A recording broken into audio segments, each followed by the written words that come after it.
Work in process, c'est une façon de se réinventer, de réinventer le monde du travail, de se dire qu'on peut bosser moins et mieux, qu'il n'y a pas de règles en la matière, qu'on peut développer son business en prenant soin de soi et que souvent, si on veut faire grandir l'un, il faut travailler sur l'autre. Ici, je vous partage des étapes, des méthodes, des outils, des réflexions, en bref, des process pour créer la croissance que vous voulez en respectant qui vous êtes. Salut au fait, moi c'est Marino Barré. J'adore parler de santé mentale, psychologie, neurosciences, organisation pour les entrepreneurs. J'aime parler de croissance saine, de transformation des entreprises pour un monde pro meilleur, plus joyeux et plus chaleureux. En bref, parler d'entrepreneuriat respectueux de qui vous êtes. Ça vous parle ? Alors abonnez-vous à Work in Process et surtout écoutez bien l'épisode jusqu'au bout.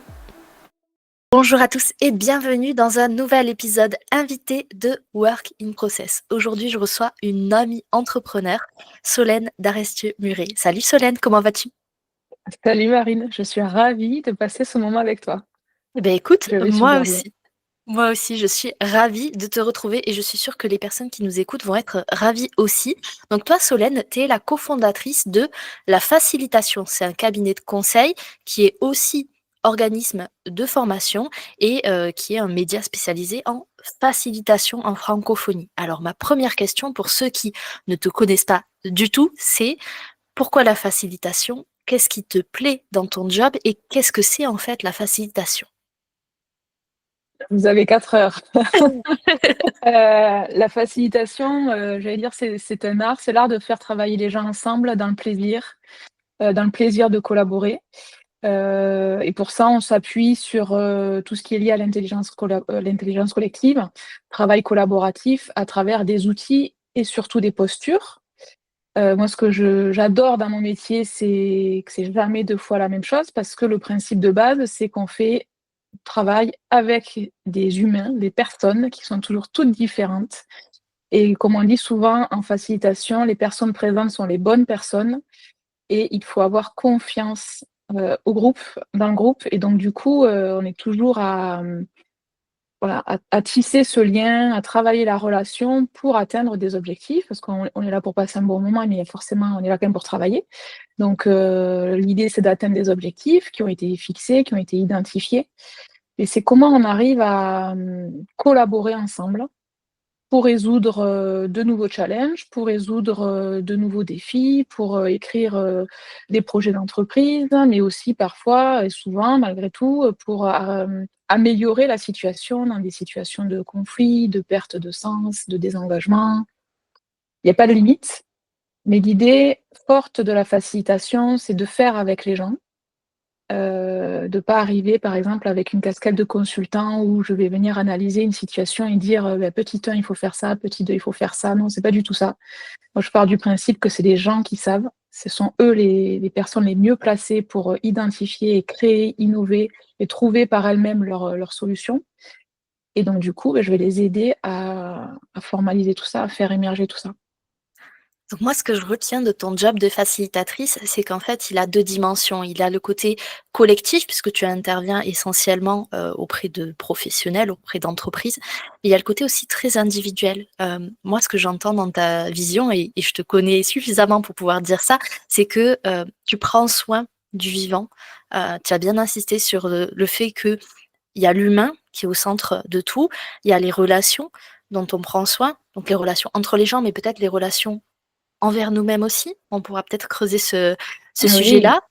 Mais en tout cas, la facilitation, moi j'ai l'impression qu'il faudrait en mettre dans toutes les entreprises. Mais bien sûr, c'est pour ça que je suis là en fait. Moi, c'est vraiment ma vie, ma mission, j'allais dire. Ça fait des années que je le dis. Je veux que ça essaime au plus grand nombre, le plus largement possible. Donc dans les entreprises privées, publiques, partout en fait. Je pense que le monde, je suis entièrement convaincue que le monde se porterait tellement mieux si on mettait en œuvre ces dynamiques d'intelligence collective dans le pro, dans le perso, dans toutes les sphères de nos vies, en fait, parce que de toute manière, on reste centré sur la personne. Et après, pour faire écho à ce que tu dis, c'est exactement ça. L'image, souvent, qui permet de clarifier ce que c'est qu'un facilitateur, une facilitatrice, c'est comme un chef d'orchestre. Mmh. Si on imagine qu'on est dans une grande salle ou même en extérieur avec un orchestre de, je sais pas, 100, 200, 300 personnes, mais en fait, le chef d'orchestre, c'est le facilitateur, c'est la seule personne qui va faire aucun son, qui va émettre aucun bruit, en fait, qui va pas jouer sa partition. Et par contre, s'il n'est pas là, ça peut vite virer, pas au fiasco, mais ça sera moins sympa pour les oreilles des spectateurs. Et le facilitateur, il est vraiment là pour ça, en fait. C'est vraiment ce parallèle qu'on pourrait faire avec le chef d'orchestre. Il est là pour accompagner un groupe, pour s'assurer que tout le monde va bien dans cette dynamique collective.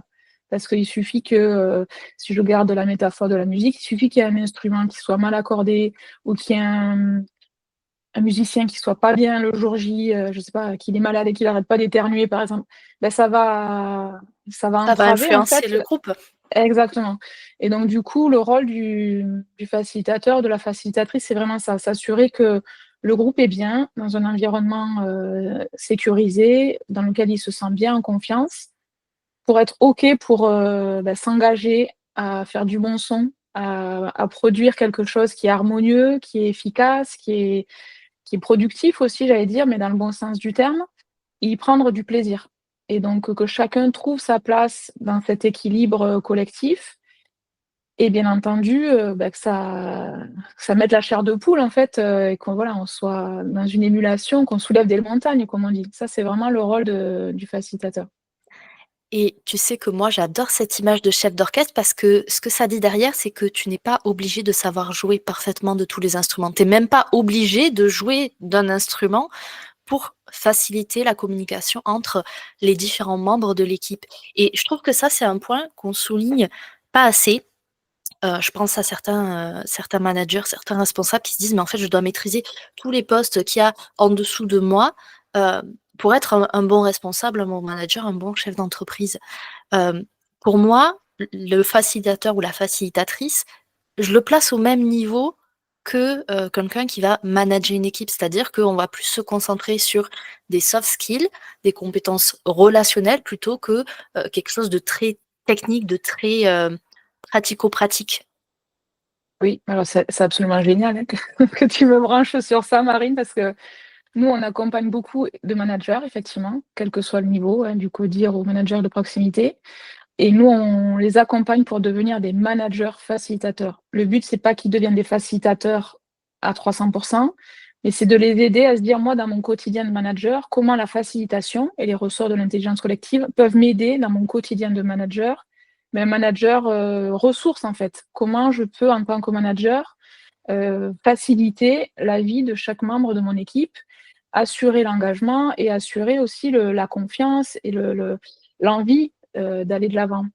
Et pour être honnête avec toi, les managers qu'on accompagne et souvent qui sont le plus en difficulté sont des managers techniciens en fait qui ont été, ou experts comme tu dis, qui ont une vraie légitimité, une vraie compétence métier et où on leur a dit bon ben vu que tu es hyper bon dans ton boulot, bim, tu passes manager. Sauf qu'ils n'ont jamais été formés au management ou ils n'ont jamais été en posture de manager et là c'est hyper difficile en fait. La marche est très haute et c'est souvent là qu'on a les plus belles transformations quand on a le plaisir de travailler avec eux parce que ils sont hyper ouverts en fait à tout ce qu'on peut leur proposer justement pour faire autrement et sortir de cette expertise métier.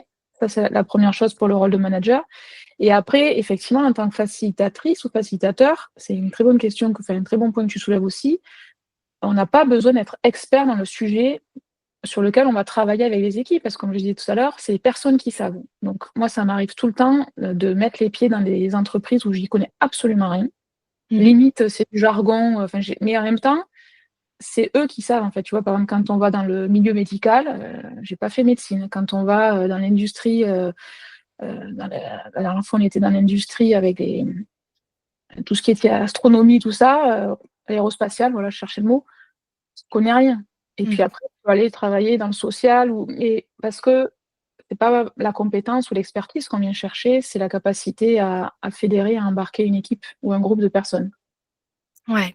Et au niveau des entrepreneurs, parce que là, on parle beaucoup d'entreprise classique. Au niveau de l'entrepreneuriat, moi, je suis persuadée que la facilitation, ça peut permettre pas mal de choses.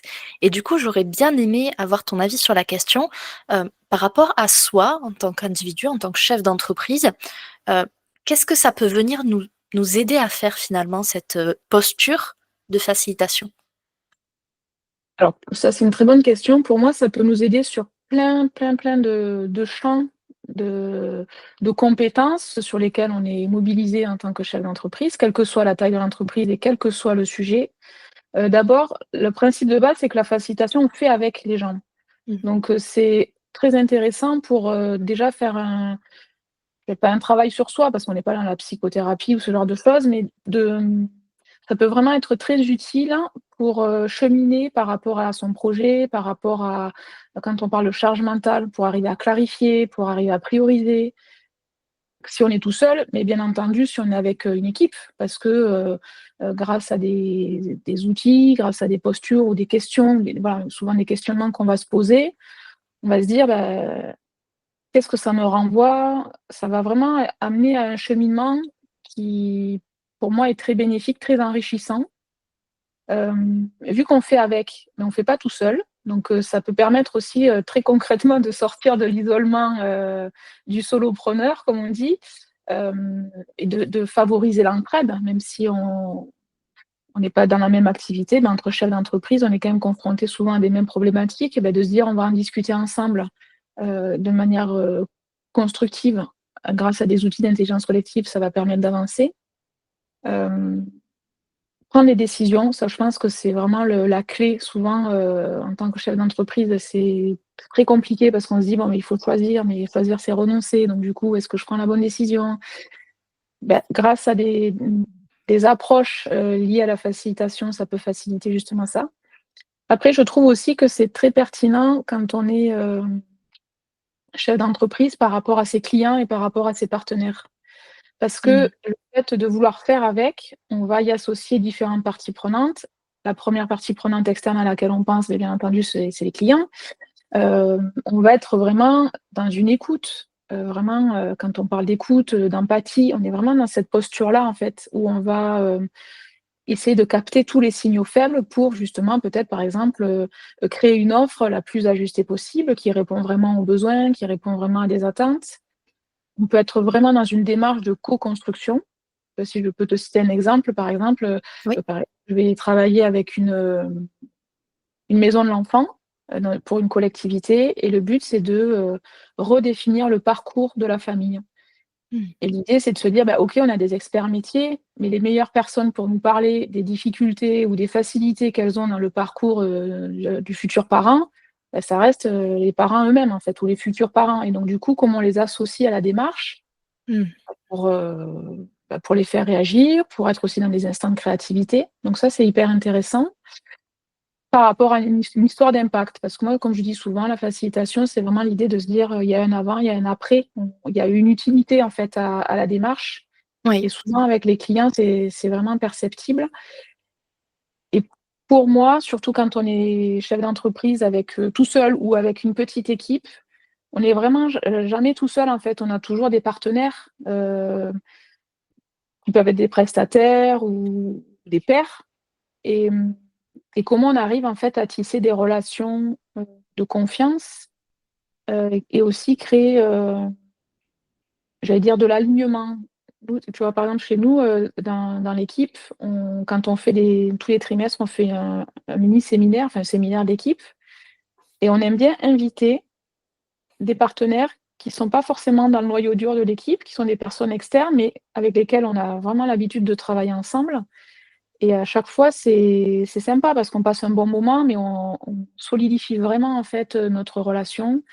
On apprend mieux à se connaître, et souvent, c'est dans ces moments-là qu'on fait émerger des super idées, des super projets, parce que du coup, voilà, on sort un peu du cadre et on n'est pas dans une relation, simplement commerciale où, tu es mon prestataire, je suis ton client. Non, en fait.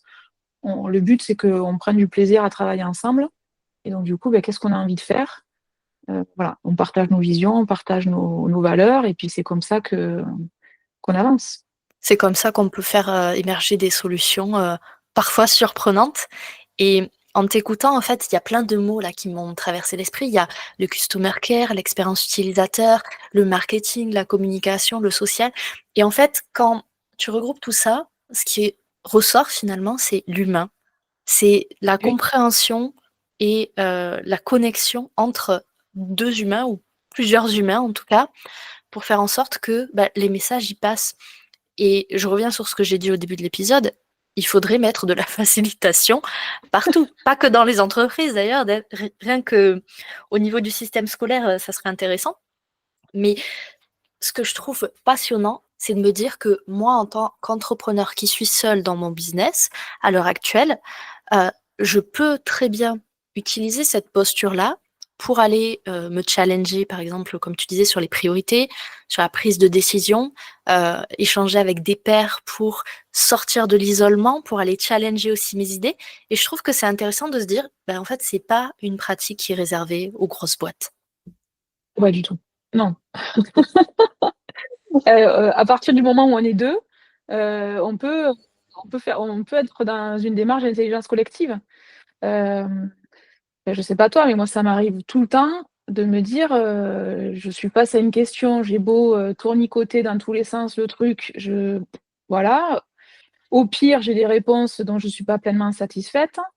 Il suffit que j'en discute, avec ma voisine ou n'importe qui en fait, et bim, en fait, ça va tilter quelque chose. Donc ça, c'est vraiment, l'opportunisme. Quand on est dans la facilitation, on on est quand même avec des méthodes, des process, c'est quand même assez structuré, hein. On sort pas du chapeau, on fait pas des incantations, hein, on est d'accord?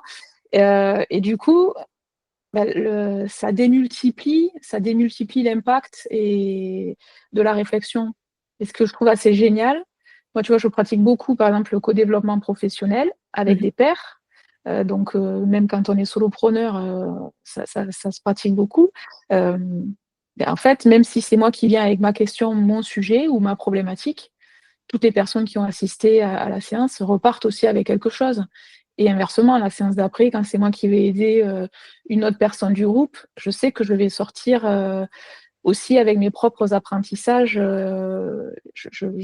voilà, je serai plus riche aussi des échanges qu'on aura eus ensemble. Donc ça, pour moi, c'est hyper important et surtout quand on est solopreneur. Au début, quand j'ai créé, j'étais toute seule aussi. Je me suis très vite entourée parce que mon fonctionnement fait que je sais pas travailler toute seule, hein, et je m'ennuie très vite, donc j'ai besoin d'être en interaction.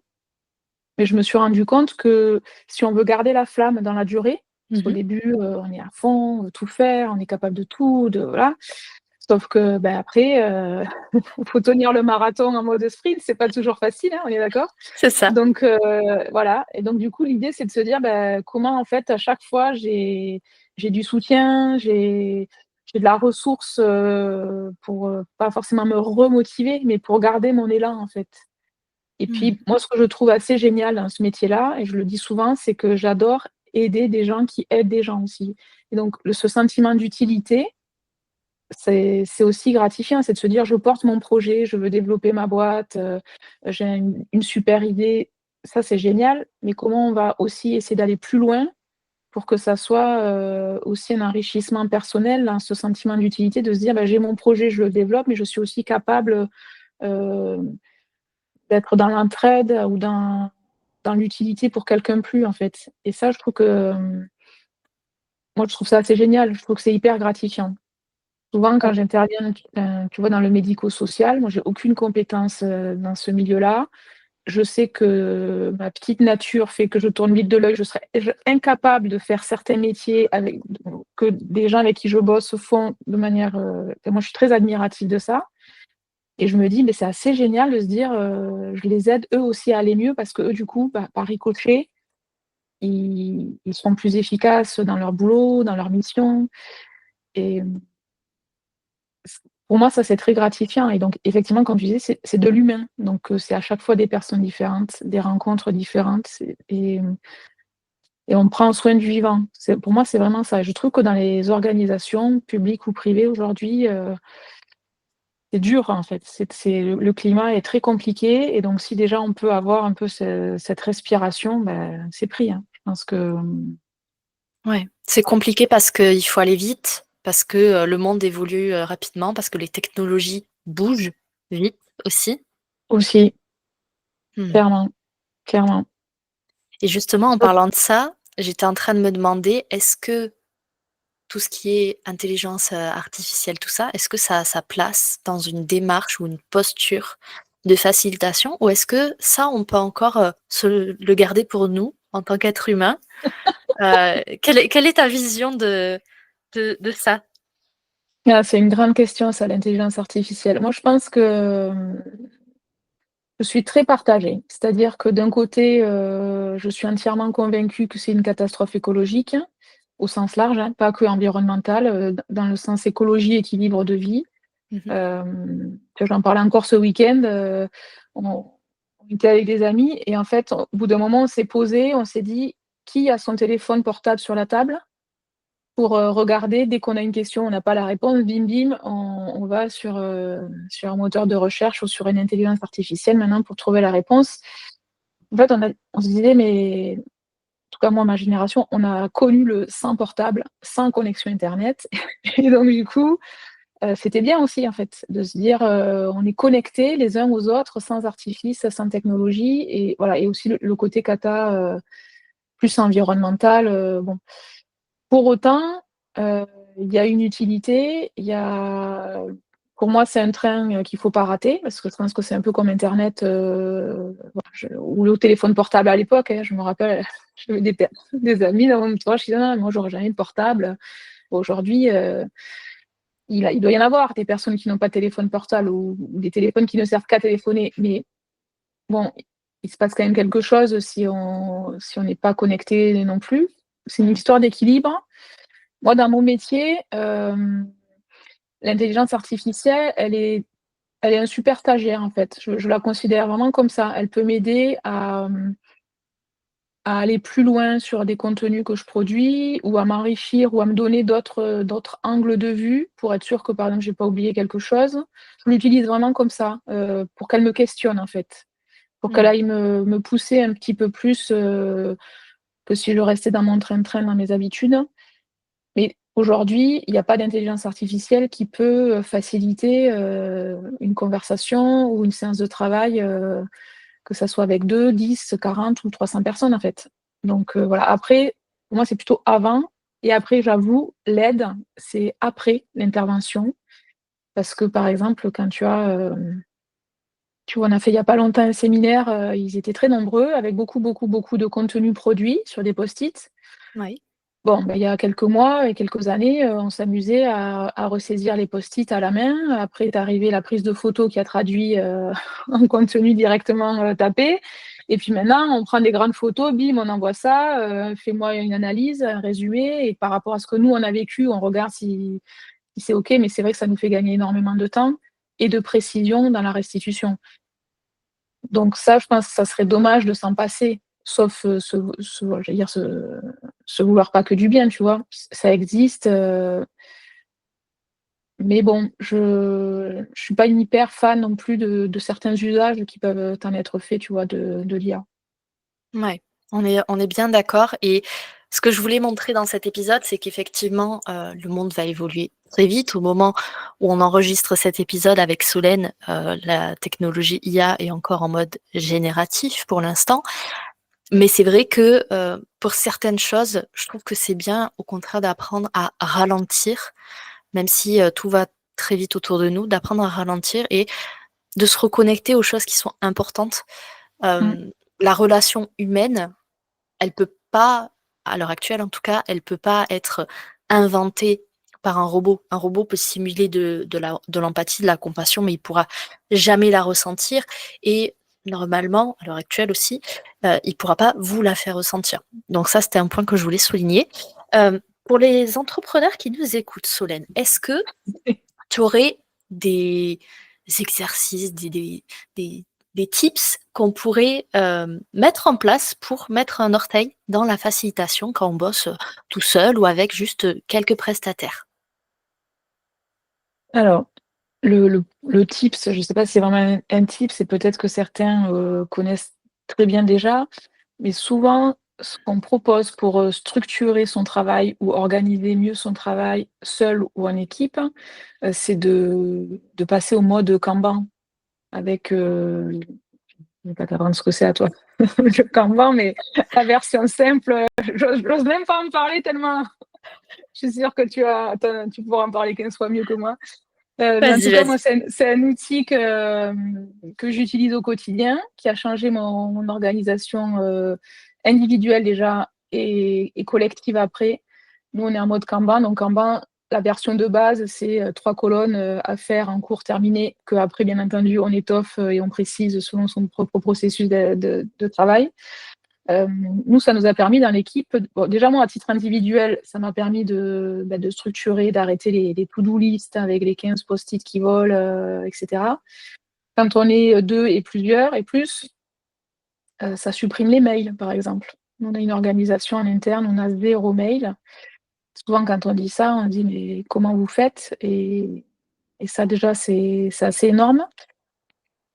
Ça, pour moi, c'est un outil collaboratif, qu'il soit papier, qu'il soit numérique, peu importe, on peut très bien le faire, j'ai des amis qui le font sur un mur, d'autres qui utilisent des outils numériques, il y en a plein qui existent, des gratuits, peu importe le format, j'allais dire, mais c'est quelque chose qui permet déjà de mieux organiser son travail Mhm. et puis après, le tips pour moi, ça serait vraiment de mettre en place des feedbacks structurés. Là, c'est pareil, il existe plein d'outils de feedback.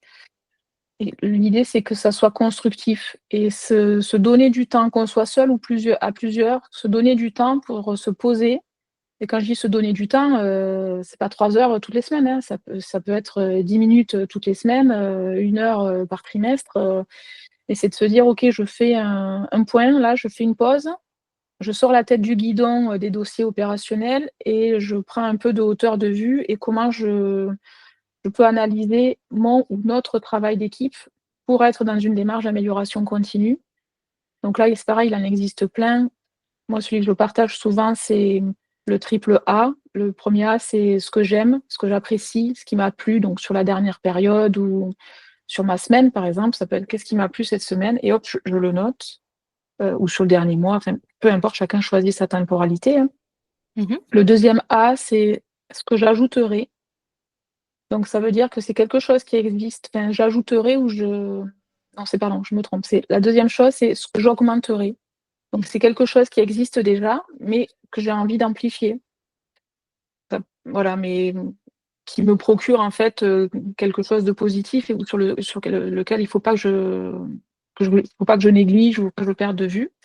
Et le troisième, c'est qu'est-ce que j'ajouterai, qu'est-ce que je créerai de nouveau. Qu'est-ce que je pourrais tester en fait par rapport à ce que j'ai vécu sur le dernier mois? Est-ce qu'il faut que je m'accorde plus de temps pour ça? Ou est-ce qu'il faut que, je sais pas, j'ajoute, euh, tu vois, moi, pour te partager un peu mes coulisses, il y a quelques mois, la fin de l'année, je me suis dit, ben, l'année prochaine, je veux qu'à minima, une fois par mois, j'ai un déjeuner avec un autre entrepreneur pour discuter de tout et de rien, mais juste en fait avoir un contact physique avec des personnes qui font des trucs totalement différents. Et c'est un rituel en fait. Et je me rends compte que ça me fait beaucoup de bien parce que on voit sur les réseaux sociaux partout que la vie est belle, je vais bien, tout va bien, je suis sans faille et j'explose tout. Mais c'est bien aussi de se dire, ouais, en ce moment, c'est hyper dur. Ah ouais, mais moi aussi. Ah, mais trop bien. Alors, comment tu fais? Voilà. Et partager ça autour d'un moment de convivialité, je trouve que c'est toujours sympa. Donc, moi, j'ai ritualisé ça, mais c'est à chacun de le. Voilà, nous, au niveau de l'équipe, pour partager, on le fait au trimestre, souvent quand on fait notre séminaire d'équipe, de se dire OK, ben, qu'est-ce qui s'est passé sur le dernier trimestre? On peut faire le triple A, on peut le faire aussi en mode rétrospective, hein, c'est des outils d'agilité, mais qu'est-ce que j'augmente, qu'est-ce que je maintiens, qu'est-ce que je diminue, qu'est-ce que je supprime parce que j'en peux plus, et qu'est-ce qu'on a envie de tester de nouveau pour le prochain trimestre. Et on est vraiment dans l'expérimentation. Si ça marche, ben, c'est génial, on continue. Si ça marche pas, c'est pas grave, en fait, on fera autre chose.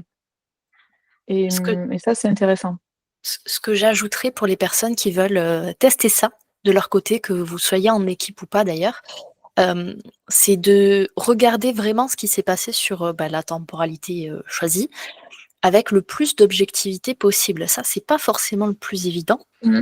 Mais moi, j'ai remarqué aussi pour mes clientes et même pour moi que si on arrive à prendre suffisamment de recul sur ce qu'on a fait, sur les résultats qu'on a obtenus, sur nos attentes, nos croyances, etc., ben, on peut très facilement, à minima, repérer ce qu'on veut réduire, ce qu'on veut supprimer totalement, ce qu'on veut peut-être déléguer, automatiser, enfin bref. Euh, et ça permet de créer de l'espace, comme tu disais tout à l'heure, pour ajouter des choses qui nous font du bien ou c'est notre zone de génie.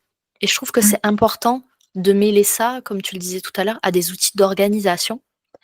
Parce que les outils d'organisation, en fait, ça va nous aider à visuellement poser sur le papier ou sur l'ordinateur ou la tablette Mmh. ce qu'on a dans la tête, mais on ne peut pas faire sans cette période de recul stratégique, en fait, et de se dire, bah, là, concrètement, dans mon business, il s'est passé ça, j'attendais ça, je suis contente ou déçue des résultats, Mmh. et voilà ce que je décide pour la suite.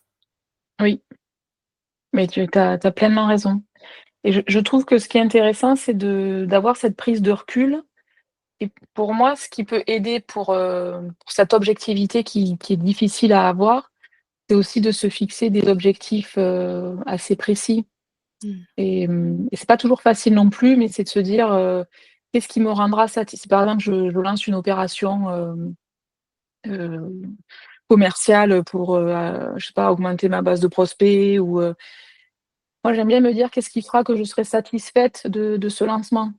Mm. On a fait les fameux KPI, très, voilà, Que vous c'est connaissez. carré, très voilà, voilà, mais pas que, en fait. Qu'est-ce qui fera que moi aussi, à titre perso, et donc le fait de l'écrire en amont de l'opération Mm. permettra aussi de se dire, quand je vais prendre du temps de recul, est-ce que je peux dire que je suis satisfaite par rapport à tel point ou tel point? Et ça, c'est intéressant. Mais tu vois, ça me Mm. fait penser, j'ai réécouté une masterclass de notre amie Audrey il y a quelques jours, et tu lui avais posé une très bonne question. Tu lui avais demandé, si elle devait évaluer son temps aujourd'hui entre, la proportion de temps où elle kiffe ce qu'elle fait et là où elle passe du temps et c'est moins sympa pour elle. Ça, c'est un truc qui m'a fait vraiment percuter où je me suis dit: «Bah, là, tu vois, elle venait de sortir de sa période, d'événements. Elle était à fond, elle était au taquet. Elle disait: «90 de ce que je fais, c'est du kiff absolu parce que de toute manière, j'ai pas l'énergie pour faire le reste, donc je reste que sur ce qui me plaît». Génial. Mais dans, 3 semaines, un mois, elle te disait, je vais être à 40 de ce qui me plaît, 60 de ce qui me plaît pas. Moi, je me dis: «Ouais, en fait, c'est hyper intéressant de se dire quel est le curseur que j'ai envie de placer, comment j'évalue aussi ça, comment je liste ces tâches qui me plaisent et comment j'essaie de zone de génie, lui faire le plus de place possible et comment je liste ce qui me plaît moins et comment je m'organise pour, soit le contenir, soit le déléguer». Enfin, voilà. Ça, je trouve que c'est aussi intéressant dans cette démarche d'amélioration continue, en fait, de se dire comment je vais garder cet élan dans la durée et comment je vais être dans mon processus d'amélioration, de progression. Oui, parce qu'on peut se fixer des objectifs business, un nombre d'inscrits, un nombre de ventes, etc. Mais je te rejoins, pour moi, les objectifs personnels sont tout aussi importants, voire parfois plus importants, euh, parce que, bah, encore une fois, moi, je suis solopreneur, donc mon business, il est rattaché à moi directement, et inversement d'ailleurs. Mais du coup, avant, je n'avais que des OKR, des KPI business. Maintenant, les indicateurs que je me fixe, c'est des indicateurs personnels. Est-ce que je kiffe ce que je suis en train de faire? Si oui, ça va se ressentir et donc, en Exactement. théorie, les résultats business devraient être positifs. Si j'aime pas du tout ce que je fais, ça va se ressentir aussi et du coup, ça va impacter le business. Et c'est là où on voit que dans l'entrepreneuriat, peu importe le statut juridique, peu importe le format, si on est solo, petite équipe, grande équipe ou pas, en fait, on se rend compte que on peut pas se sortir de son business quand il s'agit de travailler en tout cas avec intention et avec plaisir. Bien sûr, si on est dans une Oui, autre situation, c'est différent. Mais... mais c'est tellement vrai ce que tu dis. Parce que tu vois, ça Mm, me fait penser aussi à, moi, souvent, au début, quand je me suis lancée, j'étais très pragmatique, hein. J'avais mes indicateurs, enfin, syndrome de la bonne élève, tu sais, j'avais les trucs, voilà. Puis au bout d'un moment, j'ai tout fait valser. J'ai repris quand même. Je me suis dit: «Il faut des indicateurs», mais comme toi, pas que des indicateurs, scientifiques, on va dire. Mmh. Et pour moi, ce qui m'a vraiment aidée et ce qui m'a aidée à passer certains caps, c'est aussi de m'écouter et de faire confiance à mon intuition. Mmh. Et et tu vois, par rapport à ce que je disais tout à l'heure, par rapport à la facilitation où on est avec les autres pour, s'entraider, partager. Pour moi, il y a peut-être un écueil justement, je profite de ça pour, éviter peut-être un malentendu. La facilitation, c'est pas, demander l'avis de tout le monde et se débrouiller avec tous les avis qu'on a et essayer de faire quelque chose avec tout ça. C'est surtout pas ça. Parce que ça, écouter, Radio Tam Tam, écouter tous les sons de cloche, on va avoir la tête qui résonne et ça va être, contre-productif. Donc c'est vraiment pas du tout, à assimiler. Enfin, pour moi, c'est vraiment différent la facilitation. Je lève un doute s'il pouvait exister et s'il n'existait pas, tant mieux. Mais vraiment se dire aussi que, l'intuition, elle est clé, moi je trouve, dans la posture du chef d'entrepreneur. De savoir s'écouter, de savoir, sentir les choses en fait, d'avoir des radars un peu branchés et capter tout ça. Et même si ça peut aller à l'encontre de certains indicateurs chiffrés, hyper mathématiques, bah, comme tu disais si bien, le fait de se dire, «C'est ça qui me fait plaisir, c'est ça qui me fait vibrer, je sens qu'il y a un truc, il faut que je teste, il faut que j'y aille». Mmh. Après derrière souvent ça découle tout seul. Alors que si on se dit: «Ah mais là il faut faire tant, il faut faire». Moi je trouve que ça c'est oppressant en fait. Alors que si on y va, à la glisse, enfin à l'intuition, au feeling, c'est les sensations elles sont tout autres. Un petit peu comme un surf. Exactement, Ce que tu exactement. ce que tu me disais, ça me faisait écho à l'expérience que j'ai vécue avec mon podcast. Donc, au moment où on enregistre, cet épisode toutes les 2, ça fait 2 ans et demi à peu près qu'il est lancé. Il y a eu une grosse pause à un moment donné de 9 mois parce que je n'y arrivais plus. Parce que justement, je me fixais que des objectifs, scientifiques, très pragmatiques. Et c'est quand j'ai commencé à laisser un peu de place, de l'espace à mon intuition que je me suis dit: «Mais en fait, moi j'ai envie de parler de ça, c'est mon podcast, je suis censée faire ce que je veux dessus, Mmh. donc pourquoi est-ce que je me bloque?» C'est à partir du moment où j'ai commencé à écouter ça que, bah, en fait, ma voile s'est débloquée, que j'ai osé aborder certains sujets que j'avais mis sous le tapis, jusqu'à présent et que là, cette saison d'invités, normalement vous aurez un petit peu plus d'épisodes quand, vous écouterez celui-ci, mais, que cette saison d'invités, elle est vraiment très vibrante parce que au delà de parler de l'expertise, de vous faire Oui. découvrir un secteur d'activité, c'est comprendre en fait qui est la personne derrière et pourquoi vous gagnerez à connaître cette personne-là en particulier. Qu'est-ce qu'elle pourrait changer dans votre vie?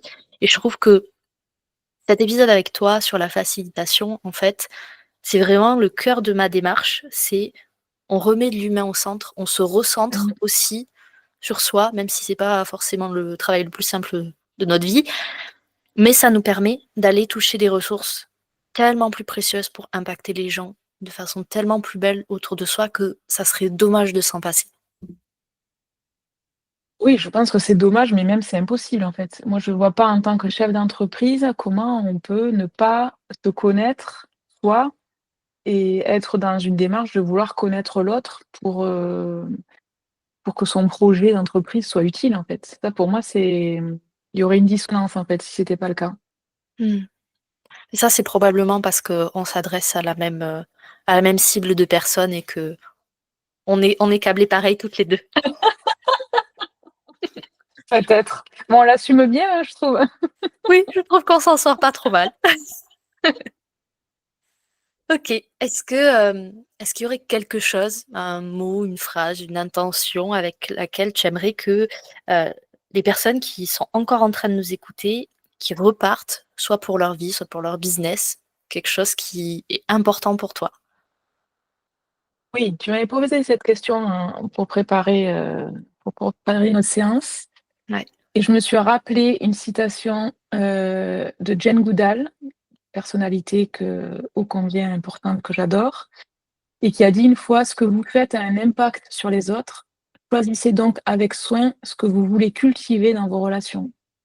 Et ça, pour moi, je trouvais ça enfin, en tout cas, moi, cette phrase, elle résonne, vraiment beaucoup, beaucoup. Et je pense que quand on est chef d'entreprise, quel que soit le stade de développement de sa boîte, c'est quelque chose qui est hyper important parce qu'on ne développe pas une entreprise pour rester tout seul dans son coin. Donc, avec qui on bosse, pourquoi on bosse, comment on bosse, c'est voilà, cultiver vos relations, tout est dit. Et puis, pour moi, ce qui est important, c'est de se dire en quoi ça donne du sens. Et la facilitation, pour moi, était vraiment un levier, un vecteur pour donner du sens. Et puis après, bah, comme je dis souvent, c'est du vivant, en fait. Et une fois qu'on a mis le doigt dedans, une fois qu'on a testé, bah, c'est testé, approuvé, on a une forme de contagion, en fait. Quand je parlais d'essaimage tout à l'heure, mais c'est vraiment ça, on n'a pas envie de faire autrement. Donc, c'est que le début de l'aventure. Il y a une phrase que je dis tout le temps et qui pour moi est voilà, parce que c'est vrai, c'est: «Au pire, ça marche». Donc J'adore. faut y aller. Donc vous avez compris, il faut y aller. Voilà. Où est-ce qu'on peut te retrouver pour justement en apprendre plus sur toi, sur la facilitation et avoir peut-être des petites coulisses, des petits backstage sur qu'est-ce qui se passe, par exemple, avec des clients? Oui, le plus simple, c'est LinkedIn, Mhm. où je publie, plus ou moins régulièrement, mais j'espère plus ou moins. Et puis, notre incontournable newsletter, puisque chaque vendredi, j'envoie une newsletter où effectivement, là, je partage des outils d'intelligence collective, des retours d'expérience, des coulisses, et des invitations aussi, à nos cafés live, à nos ateliers en ligne. Et pour s'inscrire, c'est www.lafacilitation.fr. Super. Merci beaucoup pour ce joli moment, Solène. J'ai vraiment adoré. J'espère que vous qui écoutez cet épisode aussi, j'espère que toi aussi, Solène, t'as passé un bon moment.